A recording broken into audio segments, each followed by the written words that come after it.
How's everything going today, guys? My name is Copycat, and in this video, we're going back in time and once again looking at Super Mario Odyssey, as there's one idea I was never able to create, which is specifically showcasing the top 15 worst moons of that amazing game.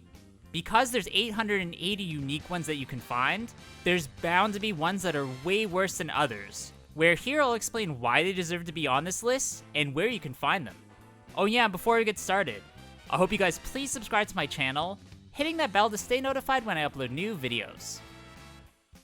At number 15 is our best of the worst moons we're going to look at, called Past the Peculiar Pipes, found within the deep woods of the Wooded Kingdom. The objective of this one is to pick the right pipe to enter, or risk having to go all the way back to the start and try again. A mechanic that reminds me a lot of the World 8 Castle stage of the NES original. Although there, it felt like the consequences were much larger, where in this one there's not really any risk involved at all. At the end of the day, I'd say this one's more bland than inherently bad, but still definitely worth mentioning here.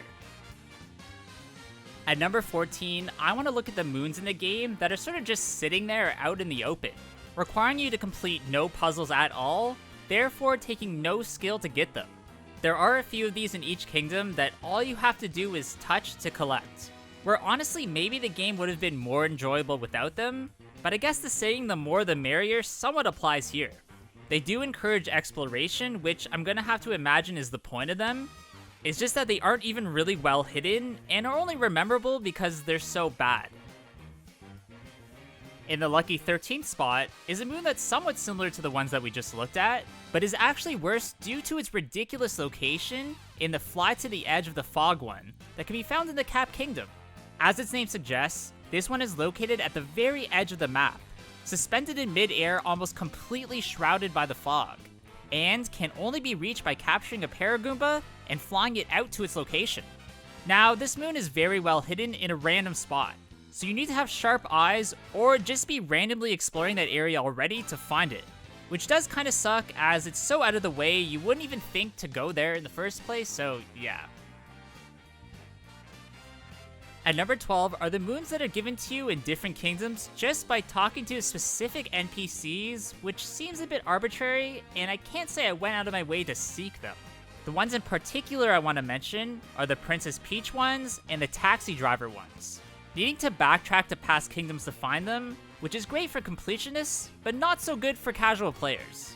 I just think these ones are a bit pointless, and don't offer enough of a dopamine kick to not make this video.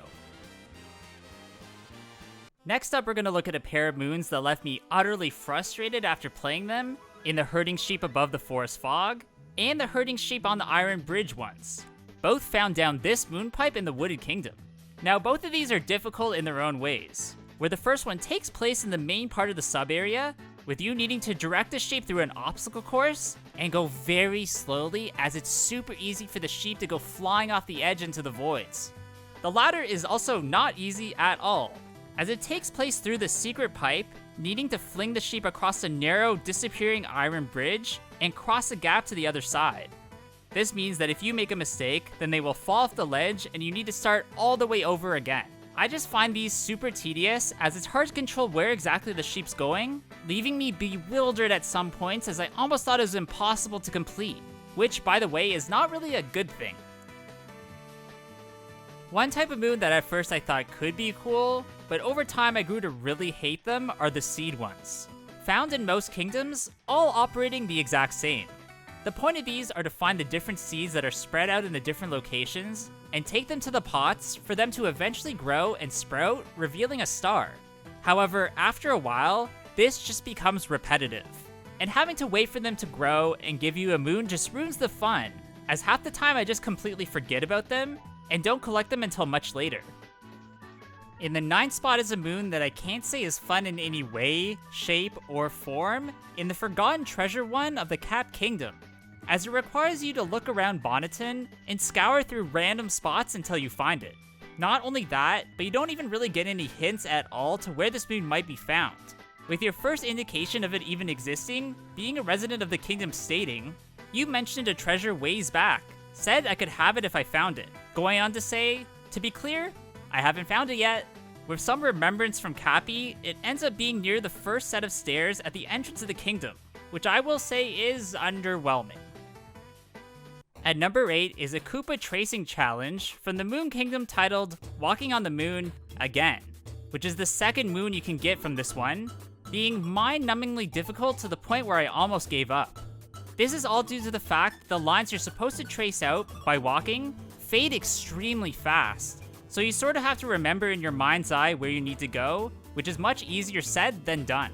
I won't lie, I definitely struggled when I first came across this, as the strange terrain of the moon made it very difficult to gain the 80 points, so I'd love to know in the comments if this one did give you trouble.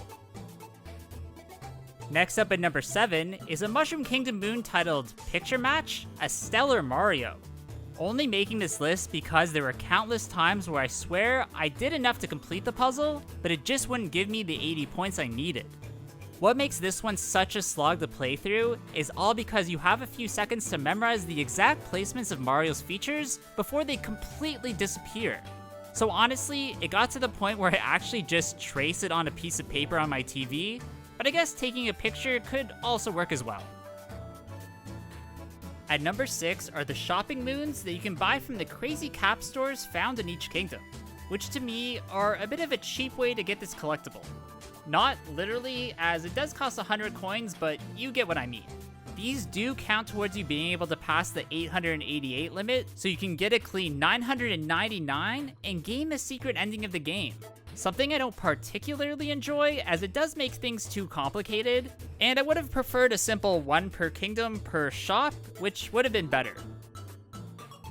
At 5 are another set of moons I feel like are a bit useless in your attempt to 100% the game, in the Toadette ones, which is a character you can talk to in Peach's Castle of the Mushroom Kingdom.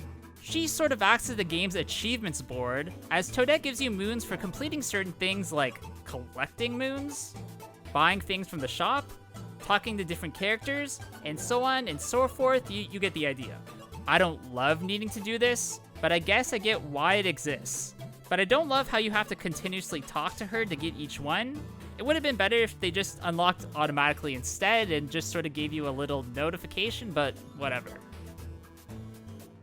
At number 4 is one that almost every single person who's played this game has had trouble with, in the 100 jump rope challenge of the Metro Kingdom. As its name suggests, you have to jump rope 100 times to gain this moon, with it speeding up as the counter goes up, so things can get very stressful extremely fast. 100 is a lot more jumps than you initially think, and your thumb gets sore quickly, needing to perform this repetitive motion. So I do suggest you get comfortable, and maybe even position your controller to use your finger instead. I get that people over the years found different ways to cheese this moon, but honestly, nothing is more satisfying than doing it the real way. One type of moon at number 3 that myself and a lot of people online agree were implemented badly are the hint art ones. As at times, the clues given are so vague, it becomes ridiculously hard to tell where they are. These also require you to continuously backtrack between different kingdoms to find all of them. Something that becomes a bit redundant, as at times you have to do a lot just for one moon. This is very time consuming in completing this game. But don't get me wrong, there are good ones, but there are also ones I needed a guide for, which does kinda suck. Taking the 2 spot in this video is the incredibly tough 100 volleyball challenge, needing to return the ball over the net a crazy 100 times to gain the moon.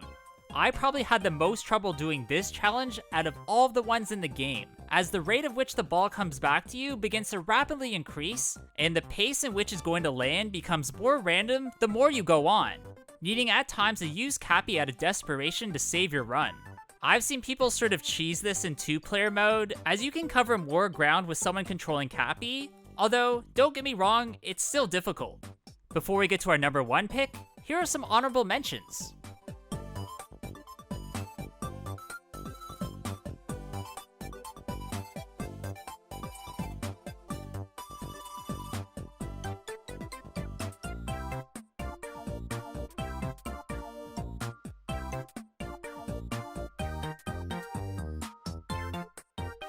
At number 1 as the absolute worst moon in Super Mario Odyssey is one called A Treasure Made of Coins, found in the deep woods part of the Wooded Kingdom. Now, it being found is a bit of a funny thing to say, as it's by far the most hidden, most obscure moon in the entire game. having to capture the coin coffer, and needing to spit out a whopping 500 coins to grow the small plant into an extremely big one. This takes a crazy amount of time to complete, to the point where I thought I was just doing everything wrong, where in reality it's just meant to be this crazy way. Without a guide, there's no way I could have found this by myself, but I would love to know if you guys did in the comments below. Alright, that is going to be it for today's video, guys. I really hope you did enjoy this one. If you did, please leave a like, comment below what you thought about it, and of course subscribe to my channel. Also, please go follow my Instagram at Copycat Gamer, where there I'll put some cool clips and items for my collection that you won't see anywhere else. Hope you guys all have a good day, and I'll see you on the next one. Bye!